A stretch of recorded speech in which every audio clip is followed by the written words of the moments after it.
There it is. Okay, online folks, hopefully you're actually able to hear me now. If you have any issues hearing me, please just let me know. Otherwise, we are going to go ahead and get started. And let me share my screen so that you all will be able to see the slide deck.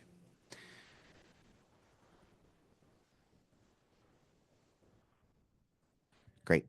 Okay. Well, thank you all for attending, either if you are one of the participants online or if you are in the room here. The meeting is being recorded and will be shared afterwards as well. I'll be honest, I don't know if I'm going to use the full hour. Just have a bit more of an intimate and informal session here today. So what we are going to be talking about is maybe something that is at the top of your minds, which is unlocking funding. Right now, federal funding is a little bit finicky, to put it lightly, and where that funding is going to continue to come from, whether that's federal sources, state sources, can be a challenge. And so what we're going to talk today a little bit is how we can work together and how your organizations can work with each other or work with other groups to go after funding, whether that's from government sources, whether that's from corporate sponsors, or whether that's from foundations that's in your area. And we will use a case study to really illustrate our success. So Human IT got introduced to the adult education space about a year and a half ago. We were participating in the Institute for Digital Equity, which was put on by the American Association of Colleges and Universities. And through that work, we were working with CSUDH, and we met Sharon Bonney with COABE and had a great conversation with her. We actually attended this conference last year and had the opportunity to meet some different literacy organizations. And within 1 year, since the last conference, we've actually worked with Wisconsin Literacy, who has a representative here in the room, to secure $2.4 million in funding for their organization, for staff, and for their students. And that was through the state of Wisconsin's Public Service Commission that we received that funding. We've also worked with COABE and a number of the state associations to go after federal funding together. As you know, that federal funding is finicky. We will see what happens with that. And recently, we worked with a couple of different literacy organizations in New York, Literacy New York, as well as Literacy NYC, to submit some grants from the state of New York to get funding for their staff and for their programs. We try to make it easy for folks. And you'll learn that throughout the presentation here today. Just really want to make it as easy for you all as possible to go after that, go after any funding. But before we dive into those specifics, I just want to share a story of success. So this is a recipient of one of our computers, and they sent us this after the event. We actually, for this particular event, we were giving out 300 computers. We needed 302. These were a couple of folks who needed a couple of other computers. We were able to get those to them. And Madison here, you can see, is already putting their computers to use. They're helping their parents study and earn their GED. And this actually is a photo of Gabriella, who is using her computer and no longer has to go to the library every night for her classes. So I think it's great to see like that actual personified impact. We didn't ask this person to send us a photo. We didn't ask for this story, but they volunteered that because of the difference that we made in their lives. Think about the hassle of going to the library every night to do your courses or whatever else versus being able to stay in the comfort of your own home, save that time on commuting and that expense as well. So we've made a difference in her life by providing her with a computer. And you all as adult educators know the impact that, providing people with digital literacy can have on their lives. And that's how we like to work together with groups, right? What we find is we provide a national support, like tech support and other things, and then the organizations we work with provide the in-person, hyper-local, trusted presence that our organization doesn't have in your communities. And so here's our agenda for today. We'll do a brief introduction to myself and to Human IT. We'll talk a bit about some case studies and some best practices that we've learned collaborating just in general and also specifically in the adult education space. We'll do a little bit of interactive brainstorming, maybe as a group, have some discussion around that, and then close with some Q&A. Our objectives here today are to learn some strategies, right? We want to learn what are some effective partnership strategies for going after funding together, improving our partnership development skills. We want to explore some examples. I mentioned the successful initiative that we worked with Wisconsin Literacy on. We'd also like to, have further examples and of how we can enhance our grant-seeking capabilities.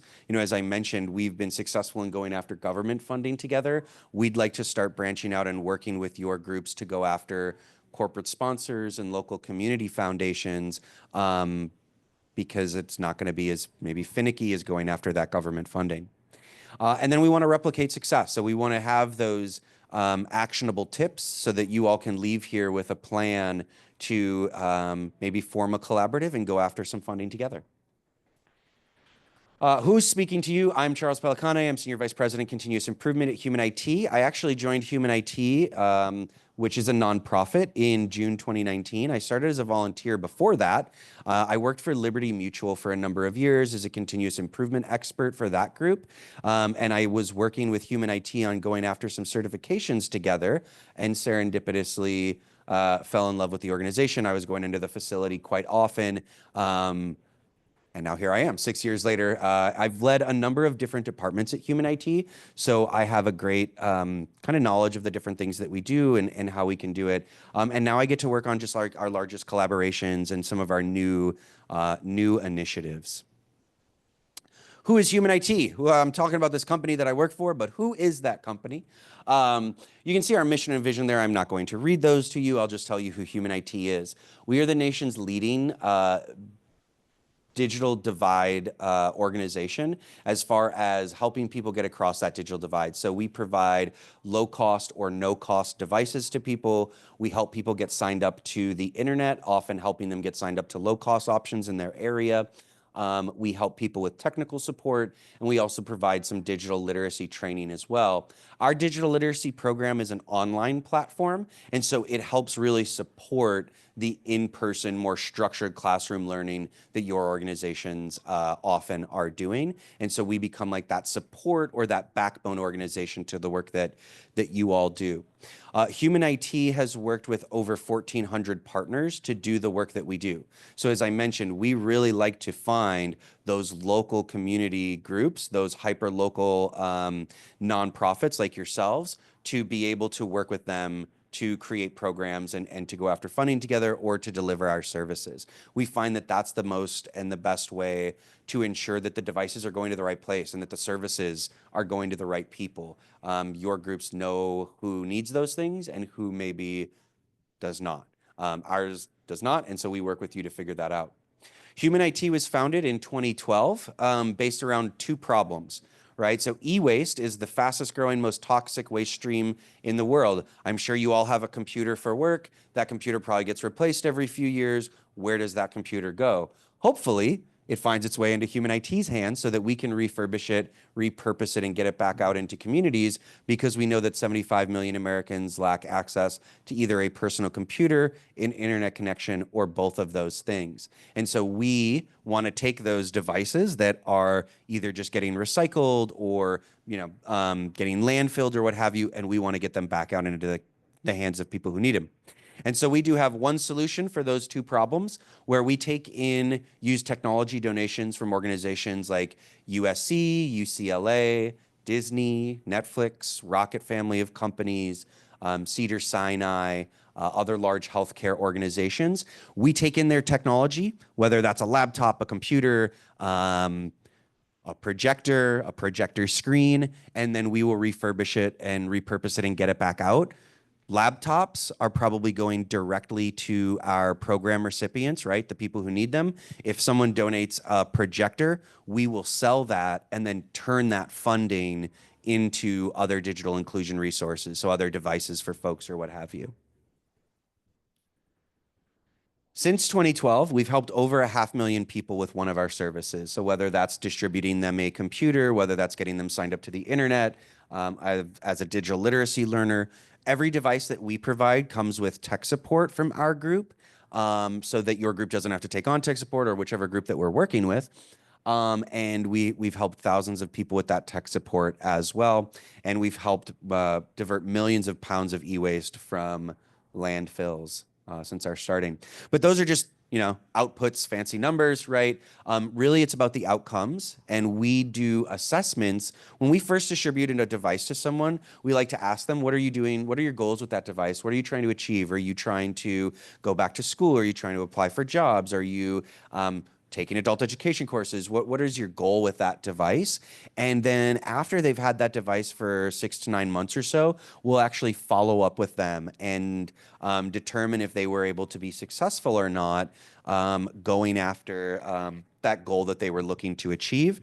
And you can see here that within 3 months of receiving our services, these are the things that we found. 1 in 3 people apply for a new job, which is really cool. 83% of students report an increase in their grades because they now have this device they can study from. They're not distracted going to the library or having to spend that time commuting. And more people access social services. So more and more government services are going online. We recently actually learned that if you want to continue to receive your SSI benefits, there's now a digitization aspect to that where you're going to have to like sign in online. And so think about now that's going to be a challenge for all those seniors who are going to want to access their benefits. They're going to have those digital skills to be able to do so. And so as we continue to see our society go more and more online to be a full participant in society, it's critical to not only have the device, but also have the skills to be able to use that and access those things properly. So now let's get to our specific case study with Wisconsin literacy. Last year, maybe right around this same time, the state of Wisconsin released a grant. The Wisconsin Public Services Commission released a grant looking for devices and digital navigation across the state of Wisconsin. So really, the kind of the bread and butter of what we do. We actually were introduced to Jake Gorgeous from Wisconsin Literacy, who we worked together on putting together a grant proposal from the Wisconsin Public Services Commission. And we did, in fact, receive that $2.5 million grant from that group to impact communities statewide. And so 3,000 people who otherwise would not have are receiving low-cost devices, digital literacy, and digital navigation. And it's a really cool program because it focuses on the strengths of both organizations. Wisconsin Literacy has in-person digital navigators and in-person digital literacy training that they're providing, and we're able to be that support organization, that remote organization that provides technical support to the folks that are receiving those, as well as that digital navigation assessment. So it really focuses, I think, well on the strengths of the organization. And it was really cool because we were able to build trust and come up with this program really quite quickly that otherwise wouldn't be happening. And so what were some of the things that we took away from that, right? What are some of the learnings that we can take from that successful case study and apply to working with other folks, right? What are some effective partnership strategies? Well, one of the big things that we learned was leveraging existing relationships for referrals, right? So leveraging our relationship with COABE to get introduced to Wisconsin Literacy and to all of you, right? That's a great way where if you have those existing relationships, getting those referrals.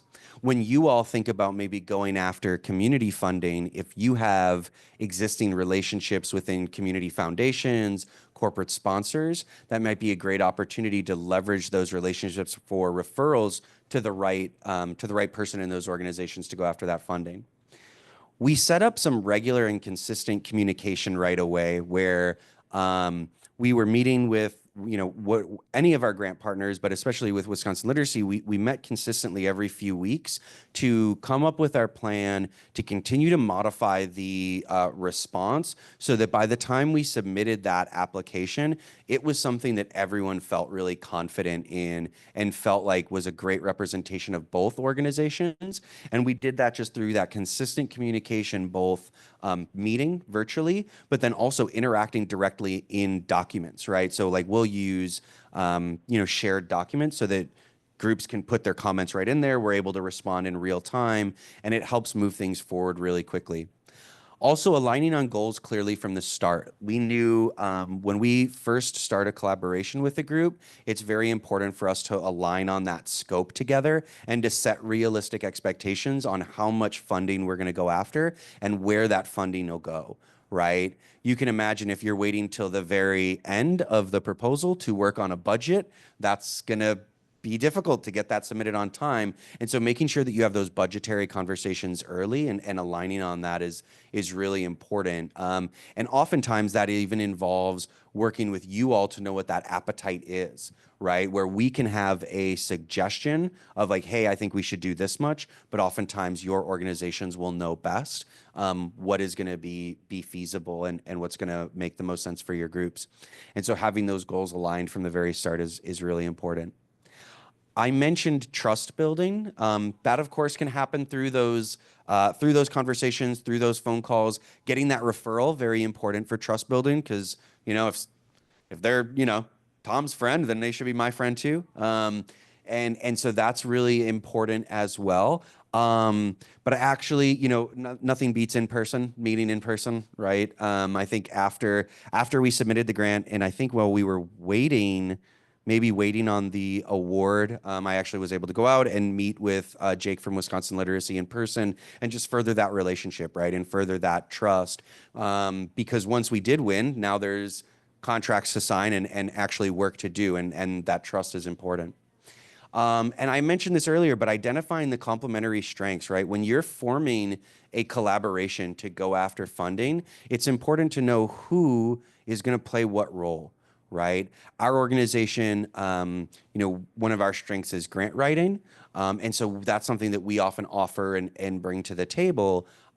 Whereas, I mentioned your organizations provide that really amazing strength of being hyper local, having those in-person services, having that consistent digital literacy training that you can provide to people over time, which is strengths that frankly we just don't have. And it helps solve for a major weakness for our group.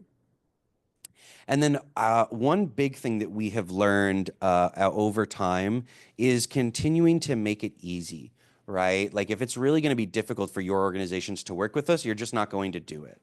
And so we make it easy by like I mentioned, doing the grant writing. We try to take on as much of the writing as possible, whether that's the grant writing, whether that's, if we're trying to go after foundations or corporate sponsors together, working with you to determine who that's going to be. And then we will also ghost write some of those emails for you to send out to those corporations and those foundational sponsors.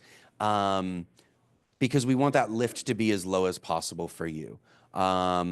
And just continue to make it easy, even with reporting and different things. There is a real focus of ours because one of the things we've heard from the adult education space is we don't really have grant writers, or we do have grant writers, but they're busy on other things, or we can only go after so much. And so by collaborating with other organizations, now you've got other grant writers, you've got other salespeople who are going to send out emails for you and things like that. And so that's where making it as easy as possible for the partners is important. Along those lines, we have found that making it so that our services are dependent on just the winning of the grant so that you don't owe us any money unless we win, we found is very important as well, right? That's part of making it easy. If you had to pay us up front, that is not easy at all, right? For your funding, for your, explaining that to your leaders, your board, what have you. It's a lot easier, though, if you say, hey, we're working with this group and we don't owe them a dime unless we win, and their funding comes directly out of the grant, not out of our own budget, which is really cool. And so those are the partnership strategies that we've found leads to the most success in that way.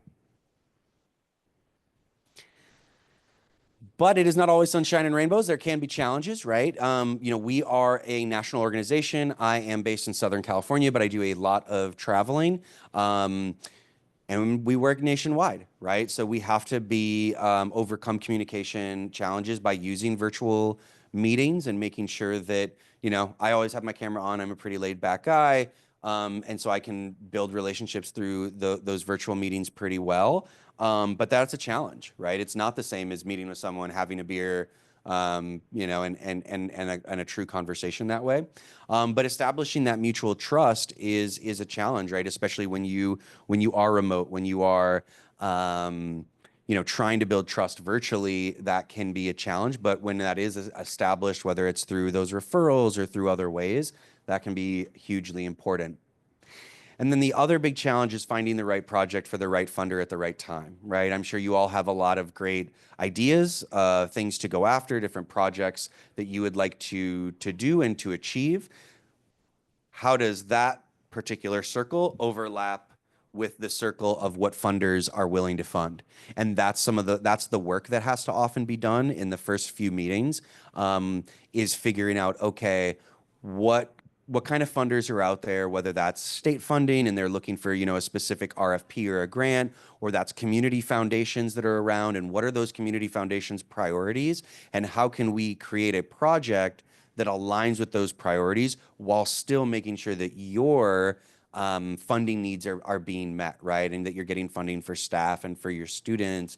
Or, something I heard earlier today was getting like funding for assessments and things like that. How can we build out the right project and find the right funder that gets them excited about that? And that's really the work that has to be done. That's what the meetings are for, and the conversations are all about. So before we jump into our interactive activity, I want to make sure that um, we see if there's any questions online or anything from the chat at all. Looks like we're good. So before we dive into our activity, I just want to open up to the group. What questions do you have about any of the information that I've shared so far, or anything that I can maybe clarify a bit more?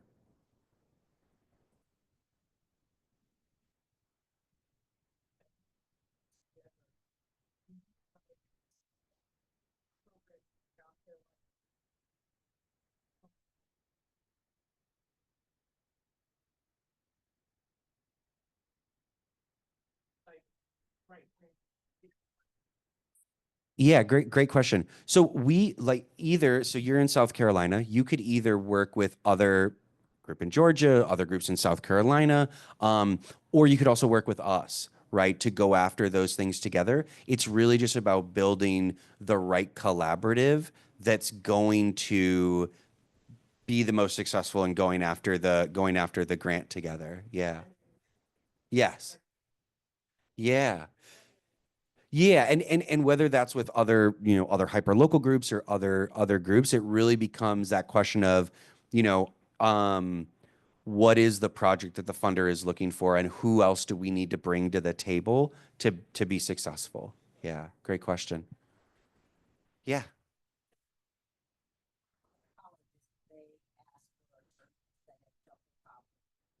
Yes.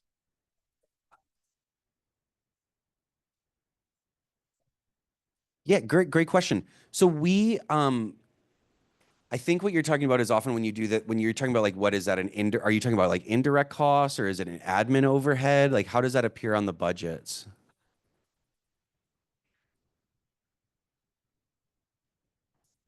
Yep.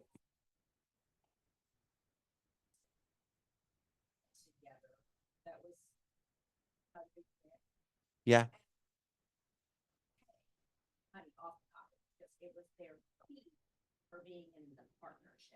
I see. I see. Yeah, great.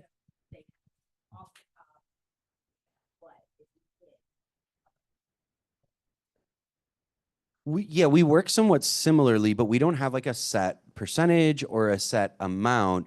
The way that we get paid is through the delivery of our services. And so we write our services into the grant, whether that's the provision of devices, whether that's the provision of digital navigation. That's how we end up getting paid. We just kind of take our theory is we just kind of take the grant writing as the cost of doing business. Some are going to be successful, some are not. Um, we kind of just build that into the prices of our other services to round it out on the back end. So we do get paid if the grant is successful, but it's not. It's just based off of those services and how many we're providing there. Yeah. Yeah.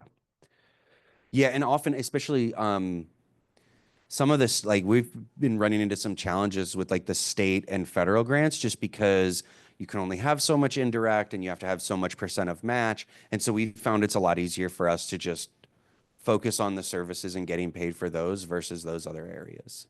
Yep. Great question. Yeah. Yes. Okay. So let's dive in a little bit into. I was going to split you all up, but as I mentioned, most of the people who were going to be attending this attended a luncheon with me just an hour before this and already heard all this. So I did. Well, yeah, yeah, I did. I did. Yes. Um, yeah, should have found me before. I would have invited you. And so what I was thinking we could do is just maybe a little bit of brainstorming, whether maybe we just do that as a group or you do that in some small pockets, just as far as who who are some potential partners in your communities that you could work with, right? Who would make for a compelling proposal? What kind of a collaboration could you work on?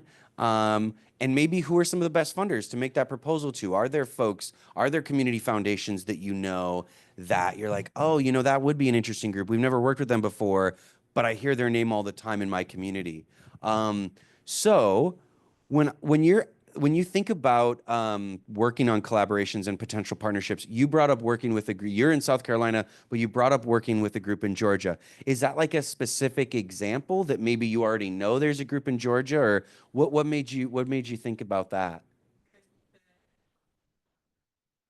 Yeah.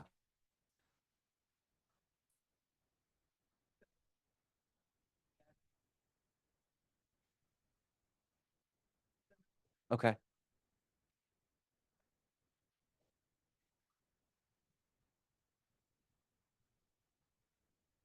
Yep.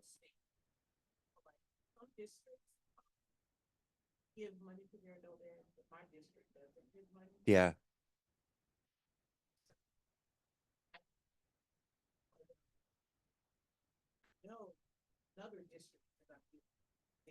Right.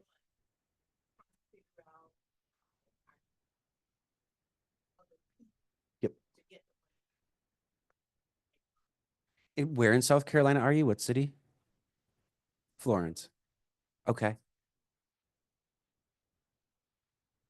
Great. So okay, so when I hear your specific kind of situation, I would say that other group in Florence would be a great group to do a collaboration with because maybe not, maybe not, but just right off the top, right? Because then any like Florence focused community foundations or any Florence focused community sponsors are going to look at it and they're going to be able to say, oh, I'm solving for the whole area versus just one half or the other. Now, your collaboration doesn't need to be the exact same project, but there just needs to be a through line of how is this in the same kind of vein or in the same realm. That's something that we've seen before as far as like in the state of New York, Literacy New York is a kind of a group of different education groups across the state, and they got like 10 of their schools together to go after a grant with us there. Another example that we've seen, similarly more around like the geographic collaboration, is Literacy NYC collaborated on a proposal with Catholic Charity Community Services as well as LaGuardia Community College. And so thinking of, okay, maybe it's not another adult education provider in this space, but maybe it's something similar, right? That does similar services that we're now impacting these people in a greater way or in a more in-depth way. And then those are people you can collaborate with as well to say, hey, our project is going to be maybe doing devices and digital literacy for folks. We're going to handle the in-person training. Then we're going to have them work with this other group for maybe financial literacy or whatever else the case is. And now you're starting to build out a larger self-sufficiency program. Yeah. What else? What are some other thoughts on organizations that you could collaborate with on going after funding? Yeah.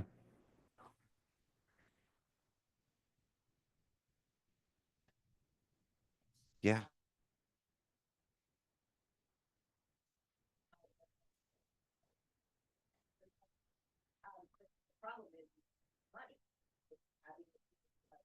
Mm,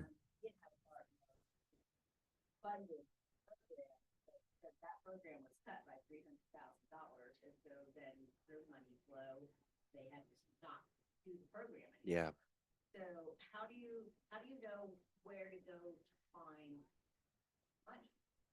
Great question. So the question here, and I don't know if maybe I should have been doing this for the folks online. The question here is, where do you go to find the money? Um, what we've done in the past with folks is once we kind of get an understanding of your group and your geographic area, then we can start doing like a canvas for like, okay, what are all the community foundations that exist in this region? Who are the groups that are trying to impact, whether that's Florence specifically, or whether that's just South Carolina, or maybe it's a particular region in South Carolina. We can help do some of that groundwork to figure out, hey, these are the potential funders in the area, and these are their priorities, whether that's adult education or telehealth or whatever the case may be. So this is the proposal I think we should do based off of this funder and what their priorities are. And because that can be a challenge, right? Is saying like, well, who's even available for us? Who is even doing this funding? And we found that there's a lot of community foundations that aren't very like public about what they do and how much money they're giving out and things like that, which gives a lot of opportunity, just as we start to dive into like the specifics of your region. Where is your group located? Virginia. Okay.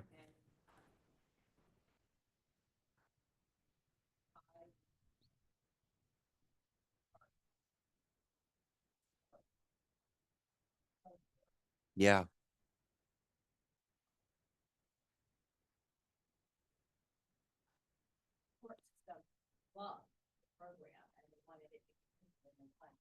Hmm. Who is funding it? I see.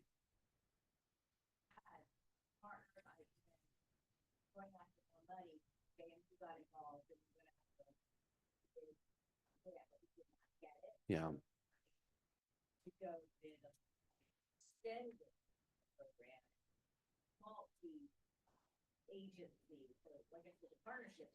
Are there?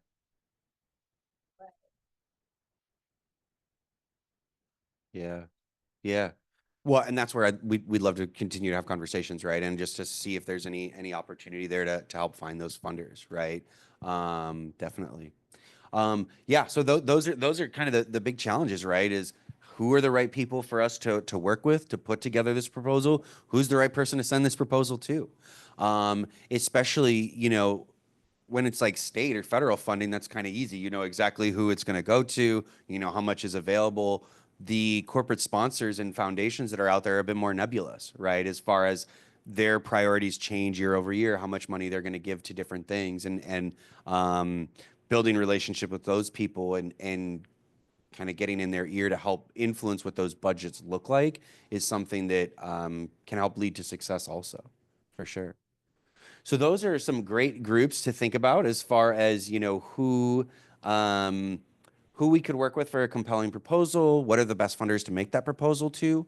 I guess maybe I'm curious, um, where does the bulk of your funding come from? Federal funding, right? For your programs? Is the bulk of it federal? Maybe some state funding? Do any of you currently know if your programs receive funding from like corporate sponsors? Be like, okay, so some local businesses do donate to you all, and then maybe anyone get money from community foundations. Those would be like, okay.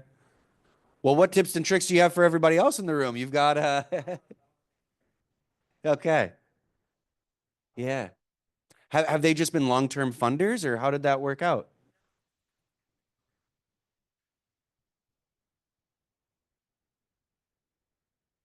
Yeah. Yep.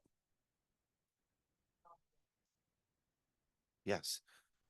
You give the 30 seconds on that again with the microphone so that people online can hear. um, when we have an opportunity to apply for either a community grant through a foundation or a corporation, we do, but those are very far and few in between. Our our main funding still is federal and state grants. Thank you. Yeah, that seems to be the case for most folks, I would think. Definitely a challenge to find those corporate sponsors and the foundations, and that I think is the work that needs to be done, right? Is we know that state funding, we know that federal funding is a little bit of a challenge right now. So where are those?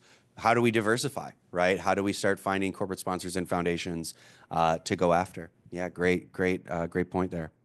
Um,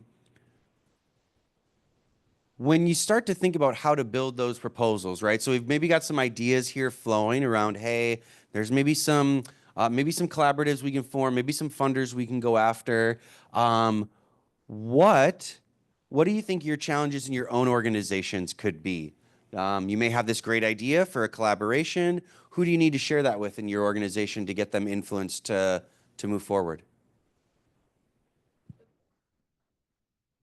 Yeah.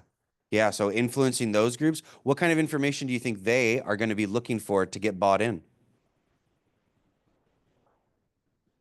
Data, the numbers. Yeah. What else? Yep.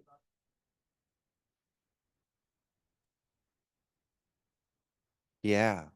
Yeah, so talking about, the dollars and cents, the output numbers, and some of the outcomes as well. What is that impact going to be, right? Those are definitely going to be the things that your board, your CEO, your presidents, your executive directors, they're going to say, hey, if you're going to be spending your time on this, interfacing with these groups, trying to create this collaboration, trying to go after that funding, what do we think is going to happen? How much do you think you're going to get? What do we think is how successful do you think you could be for that, right? And being able to be prepared to have that conversation to say, hey, this is what we're looking to do. We're looking to partner in this way. We're not really sure how successful it's going to be. Maybe give it a 10% chance, 30% chance, whatever the case may be.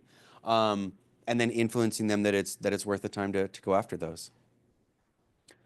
Um, what else? What other questions or comments do y'all have? Sake of the person online. I just want to be attentive. One of the challenges I always think about is the existing staff's capacity to take on a new project, which if you get the grant, then hopefully you have some funding, to hire somebody additional, but then there's the whole onboarding process. So I'd love to hear any suggestions, but I don't know that there's an easy solution to that. Great question.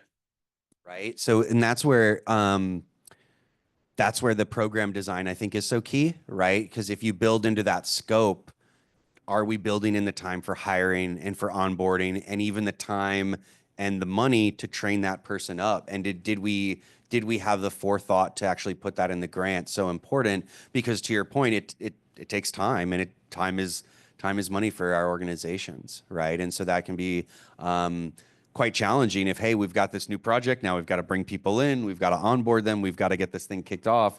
And is that something that we have the time to do, right? And so it helps to build that in to your budgets, into your project scopes right at the start. Yeah. One of the programs I did for reentry that fell apart, they came back to me 2 years later and said, we want something. And I'm the person who knows. So they said, we want you to do this. And adult ed forgets to ask for stuff. We always kind of are the beggars at the table. And if you walk in and I said, I would love to do this, it's my passion, but you're going to have to take care of all the expenses. We don't have it in our budget. And they did. They said, we'll pay your wage, your FICA, we'll pay your mileage. They covered everything as part of our agreement. But if you don't ask for it, you're definitely not going to get it. Yeah. For sure. Yeah. If you don't ask for it, if you don't put it in the budget, if you don't put it in the scope, you aren't going to get it, right? And oftentimes then there isn't that money for the travel or for onboarding or for those kinds of things. Yeah. Great challenges that we're discussing here. Any other challenges that you all are finding in funding and partnership building that we haven't discussed here yet? Yeah.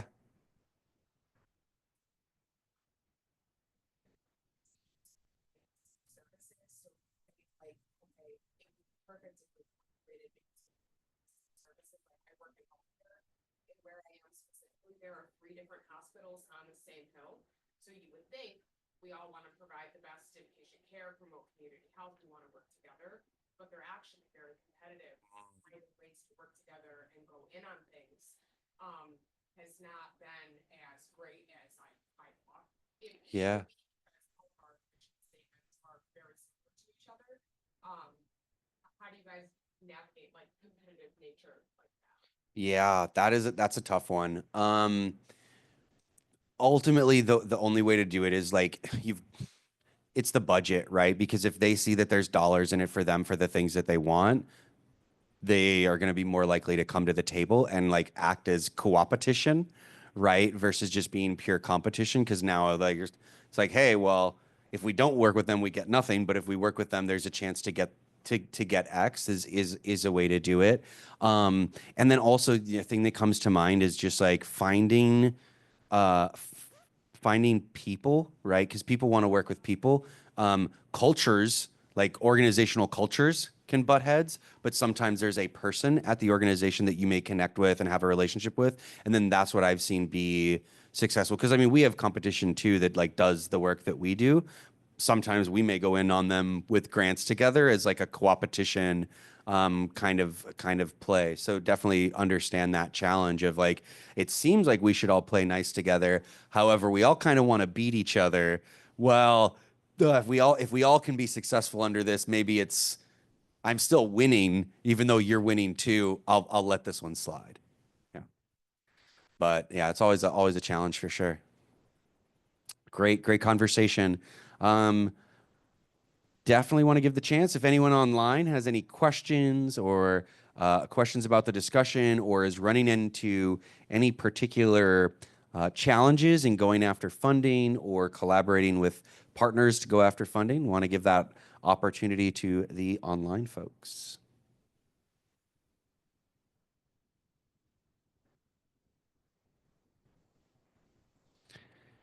Great. Well, if there are no more comments and concerns, we'll close out a little bit early here. And I'll just leave you all with this. Um,